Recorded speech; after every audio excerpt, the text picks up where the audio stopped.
ما أجمل أن نكون صرحا. أي على بركة الله راح يكون صريحا. سأكون صريحا يعني كثيرا. العقل الذي لا يزال يتكئ على الشافعي في القرن الثاني وعقل يعيش أزمة نوعية وأزمة خطيرة جدا. الشافعي الذي ينتمي إلى شرطية تاريخية هي شرطية القرن التاسع للميلاد، القرن الثاني للهجرة. الشافعي الذي أثر وعي المسلمين في زمان مضى وفق جهده وإمكانه ووعيه وأدواته الاجتهادية. الإمام الشافعي رضي الله عنه مجتهد قعد للاجتهاد في فطرته. ألا يزال العقل الإسلامي يعتاش على تلك الآلية إلى يوم الناس هذا؟ ألا تتفقون معي بأننا نعيش أزمة نوعية، أزمة غير عادية؟ إن إنسانا مات منذ قرون لا يزال يؤثر عقلا يفترض فيه أن يكون حيا. الحي الذي يستنجد بالأموات باستمرار، العقل الذي يطمئن إلى قول الأموات ولا يطيق أن ينشئ قولا على قول، العقل الذي يسرف في سرد نصوص السابقين ولا يستطيع أن ينشئ متنا على متن.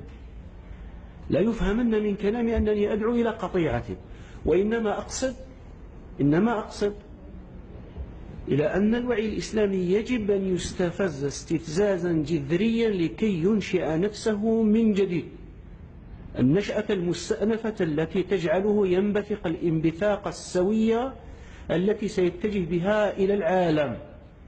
لا نستطيع أن نجيب عن العلاقات الدولية وأزمات العولمة بمنطق الشافعي، هذا خطير.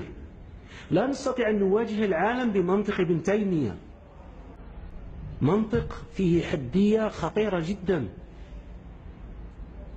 متى نجرؤ، متى تكون عندنا تلك السلاسة وذلك الوعي الذي من خلاله سنتحدث إلى العالم بمنطق يقوم كما قال أستاذنا خليل على القيم الإيمانية، القيم العقادية، القيم الرؤيوية التي تقوم عليها الرؤية العالم بالنسبة للمسلمين كرؤية توحيدية تتشارك مع التوحيديين أفقا، وكرؤية إلهية تشترك مع الإلهيين في إطار أفق. هكذا يجب أن نفكر.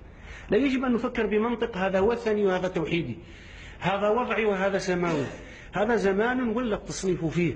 نحن بإزاء نمطية جديدة لم تعد الخطورة من الأديان الوضعية، وإنما الخطورة الآن ومكمن التأزم الجذري في ذلك الذي يسعى ويعمل على نزع القداسة عن العالم، عن إفراغ العالم من القداسة، عن إعلان موت الإله في وقت، ثم إعلان موت الإنسان في وقت، ثم إعلان موت المطلقات في وقت، ثم الآن يقدم لنا نموذج من الإنسان السفراني، الإنسان الآلي الذي سيفتقد كل ملامح الآدمية وسيدخل إلى طور جديد، طور تغيير.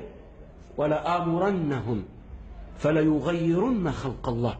فلا يغيرن خلق الله نفهمها في إطار يعني يتاح للفقيه أن يفهم تغيير خلق الله في مستواه الذي يدركه، لكن سيدي الفقيه إن تغيير الخلق الآن تغيير نوعي، بحيث يمكن أن يستنسخ لك نموذج منك، ويمكن أن يستنسخ في المستقبل من الآلة نموذج منك، ويمكن أن يستنسخ نموذج من الإنسان لا ينتمي إلى الإنسان سوى أنه يحمل بعض ملامح الإنسان.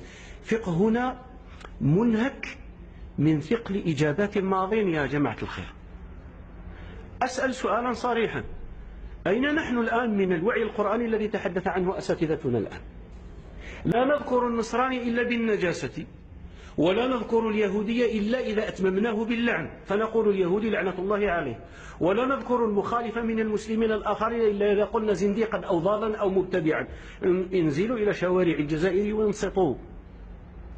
شبابنا يتأثر وعيه في إطار مزاجية مقيتة جدا، أحادية إلغائية ماحية. خطابنا المسجدي وخطابنا الإعلامي في بعض الدوائر تنتج إنسانا خطيرا، إنسان لا يستطيع أن يتجه إلى المستقبل، إنسان يحيي نعرات سابقة لكي يقتل الحاضر لا ليعي هذا الماضي ويبتعث من خلاله المستقبل. الإنسان الذي تحدث عنها شيخنا أستاذنا المفكر أستاذ سعيد، الإنسان الآدمي الذي تحدث عنه القرآن، أين هو الآن؟ نصنف المسلم ضمن الإنسان، لكن لا نصنف العالمين ضمن الإنسان. ما معنى أن يتحدث القرآن عن الإنسان؟ نحن نحتكر مسمى الإنسان فنسمي به المسلم فقط. خطير جدا هذا الوعي. العالم مليء بأناس، بشعوب، بأمم، بثقافات، بفكر، مليء بالناس. مليء بالناس، وربك ليس فيه إلا الخير. كتابنا المقدس القرآن المدونة الأخيرة التي ضغطت جميع التجارب في مثوياته يبتدئ بالحمد لله رب العالمين، أي رب العوالم المتعددة التي سيكشف عنها مستقبل الناس، ويختم بقل أعوذ برب الناس. أيها المسلمون أنتم جزء من الناس ولستم الناس، أنتم جزء من الناس. هذا ينبغي أن ينزل في المدونات الإعلامية التربوية.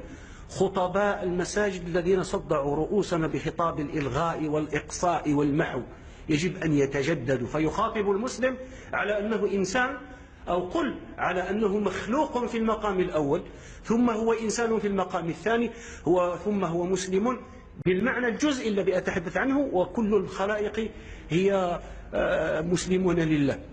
أسأل سؤالا آخر: من خلفاء الله في الأرض الآن؟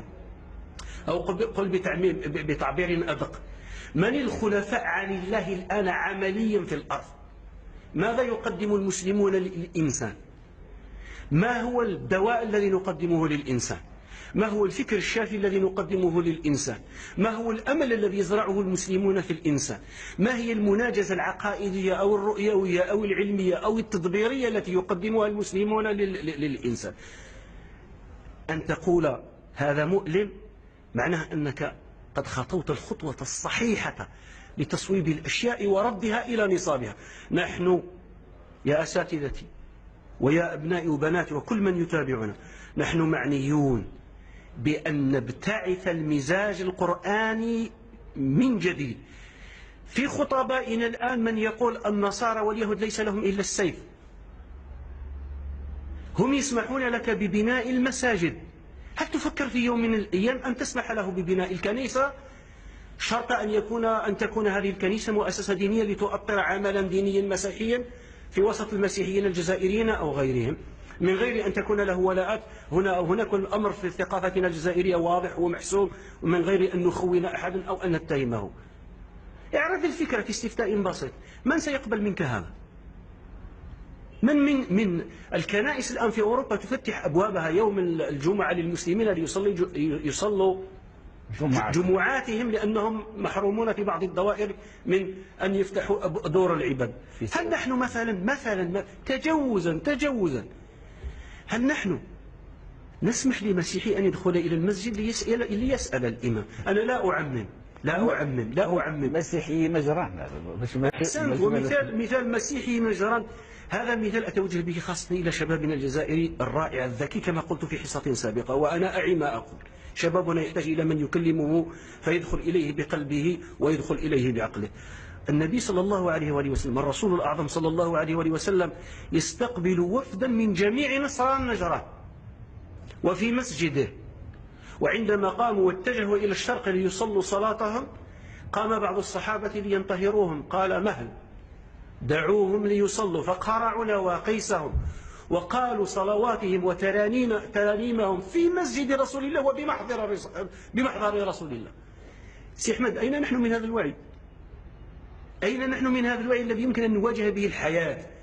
نفرق في اليهود بين اليهود المتدينين المؤمنين الذين يعانون معنا معاناة المتدين في هذا الزمان الذي تريد العلمانوية الجذرية أن تمحو كل أثر للدين في الحياة، وبين الصهيوني المعادي. المسألة واضحة عند الجزائري.